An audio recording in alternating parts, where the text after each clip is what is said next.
নমস্কার বন্ধুরা, welcome to এসটিউনিক sports.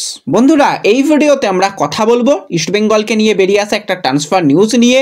তার সাথে সাথে ইস্টবেঙ্গলের নতুন বিদেশি রিচার্ডকে নিয়ে কিছু আপডেট শেয়ার করার রয়েছে এবং মোহামেডানের এই যে সুন্দর ফুটবল, বেঙ্গালুরুর ঘরের মাঠে তাদের হারানো, সেই নিয়েও কিন্তু কথা বলার রয়েছে এই ভিডিওতে। তার আগে একটাই রিকোয়েস্ট, চ্যানেলে যারা প্রথমবারের জন্য এসেছো মনে করে চ্যানেলটাকে সাবস্ক্রাইব করে নাও, তাহলে তোমাদের প্রিয় দলের খেলার সমস্ত আপডেট তোমরা এখানে পেয়ে যাবে। তো চলো আর দেরি না করে ভিডিও শুরু করা যাক।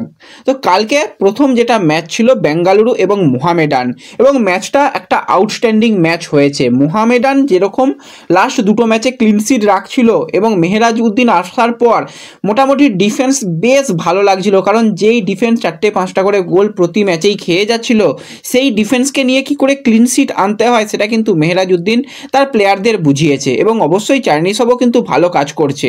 তো টিমের মধ্যে যে বোঝাপড়ার অভাব ছিল, সেই অভাবটা মিটে যাওয়ার পরই কিন্তু টিমটা ঘুরে দাঁড়িয়েছে।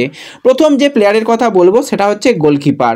কালকে কিন্তু পদম ছেত্রী এক কথায় আউটস্ট্যান্ডিং বেশ কিছু সেভ করেছে। পদম ছেত্রী না থাকলে কিন্তু হয়তো গোল পেয়ে যেতে পারতো বেঙ্গালুরু। যেরকমভাবে তারা হাই প্রেস করেছে, একটা ক্ষেত্রে ফোরেন বল ক্লিয়ার করতে গিয়ে সেটাও কিন্তু আবার পিছনের দিকে চলে যায়, সেক্ষেত্রেও কিন্তু পদম বেশ কয়েকটা গুরুত্বপূর্ণ সেভ করেছে। তা না হলে কিন্তু অবশ্যই বেঙ্গালুরু গোল করে দিত। এবং দ্বিতীয় যে প্লেয়ারের কথা বলবো সেই প্লেয়ার হচ্ছে অবশ্যই মোহামেডানের ডিফেন্সের অন্যতম সেরা প্লেয়ার ফ্লোরেন্ট। যেভাবে ডিফেন্স করছে লাস্ট 3টে ম্যাচের মধ্যে 2টো ম্যাচের ম্যান অফ দ্য ম্যাচ। যেরকমভাবে নিখুঁত ডিফেন্ডিং, যেরকমভাবে বেঙ্গালুরুর প্রত্যেকটা প্লেয়ার, জর্জে পেরিরার কথা বলো, রায়ান উইলিয়ামের কথা বলো, প্রত্যেকটা প্লেয়ারকে যেভাবে আটকানো, এক কথায় আউটস্ট্যান্ডিং। 2-3টে ক্ষেত্রে তো জর্জে পেরিরা ডিয়াজ একদম ক্লোজ চলে গিয়েছিল, সেখান থেকে একদম অন টার্গেট শট, সেখান থেকে শটগুলোকে আটকানো, ব্লক করা, ঠিকঠাক সময় কিন্তু সামনের দিকে বল বাড়ানো, প্রত্যেকটা জায়গায় নিখুঁত করেছে। এবং ফ্র্যাঙ্কাও কিন্তু কালকে বেশ কিছুটা নড়াচড়া করছিল। সব কিছু ফ্র্যাঙ্কা করে, খালি গোল পায় না। তো গোল কিন্তু ফ্র্যাঙ্কা না পেলেও বারবারই কিন্তু বেঙ্গালুরু ডিফেন্সের উপর চাপ রাখছিল। তো একটা ক্ষেত্রে তো একদম শিওর গোল এসে যেত, যেখান থেকে গুরপ্রীত প্রত্যেক ম্যাচেই ভুল করছে, সেই গুরপ্রীতের ভুল থেকে কিন্তু সেখানে একটা মোহামেডান ওপেন চান্স পেয়ে গিয়েছিল, কিন্তু সেখান থেকে গোল করতে ব্যর্থ হয়। তা না হলে সেখান থেকেই গোল এসে যেত। আর যে গোলটা হলো 88 মিনিটের মাথায় কাসিমভ গোলটা করলো, আউটস্ট্যান্ডিং গোল, দারুণ দারুণ কিন্তু ফ্রি কিক, সেখান থেকে গোল, এবং ডাইরেক্ট ফ্রি কিকে অত ভালো একটা আমরা গোল দেখতে পেলাম। এবং সেই গোলের পর কিন্তু মোহামেডান কিছুটা হলো তারা খেলা কন্ট্রোল করেছে এবং এক্সট্রা যেটা টাইম দেওয়া ছিল 8 মিনিট মতন অ্যাডেড টাইম দেওয়া ছিল, সেই অ্যাড অন টাইমটাকেও একদম ভালোভাবে কাটিয়ে দিয়ে অনেক দিন বাদে কিন্তু একটা ম্যাচ জিতলো, তাও আবার অ্যাওয়ে ম্যাচ। এর আগে চেন্নাই অ্যাওয়ে ম্যাচ কিন্তু মোহামেডান জিতেছিল, চেন্নাইয়ের পর কিন্তু বেঙ্গালুরুর ঘরের মাঠে অ্যাওয়ে ম্যাচে হারালো। তো সিজনের দ্বিতীয় জয় মোহামেডান পেল এবং লাস্ট 3টে ম্যাচে যেরকম পারফরমেন্স, সেখানে জয় তো আসাটা শুধু সময়ের অপেক্ষা ছিল, সেটা কিন্তু হওয়ায় বেশ তারা ভালো একটা ম্যাচ উপহার দিল এবং তারাও কিন্তু পয়েন্ট টেবিলের 12 নম্বর জায়গায় চলে এলো। তার সাথে সাথে বেঙ্গালুরু কিন্তু বড় ধাক্কা খেলো। লাস্ট 2টো ম্যাচে বেঙ্গালুরু দুটোতেই হারলো, হেরে গিয়ে কিন্তু লিগ সিলের দৌড়ে কিছুটা হলেও তারা পিছিয়ে পড়েছে। 15 ম্যাচে 27 পয়েন্ট নিয়ে পয়েন্ট টেবিলের 2 নম্বর পজিশানে, সেখানে মোহনবাগান 15 ম্যাচে 35 পয়েন্ট নিয়ে পয়েন্ট টেবিলের 1 নম্বর পজিশানে।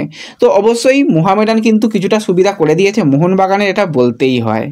তো এরপর যদি আমরা কথা বলি একটু ট্রান্সফার নিউজ নিয়ে, তোমাদের কয়েকদিন আগেই জানিয়েছিলাম যে গিল ভাই, সেই গিল ভাইকে কিন্তু এবার ছাড়তে চলেছে ইস্টবেঙ্গল।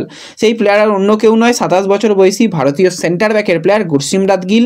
তো তার সাথে কন্ট্রাক্ট রয়েছে ইস্টবেঙ্গলের, কিন্তু গেম টাইম একদমই আইএসএলে পাচ্ছে না এবং তার গেম টাইম পাওয়াটাও খুবই চাপের ব্যাপার। তাকে নেবার ব্যাপারে মোহামেডান কথাবার্তা বলছিল, এমনকি দিল্লি এফসি কথাবার্তা বলছিল, এবং তোমাদের জানিয়েছিলাম দিল্লি এফসিতে তার যাওয়ার সম্ভাবনা অনেক অংশ বেশি এবং আইএসএলেও তাকে আনরেজিস্টার করিয়ে দেওয়া হয়। তো আজকে কিন্তু আই লিগে দিল্লির ম্যাচ হচ্ছে, সেই দিল্লির ম্যাচে কিন্তু গুরসিমরাত দিল্লির জার্সি গায়ে খেলছে।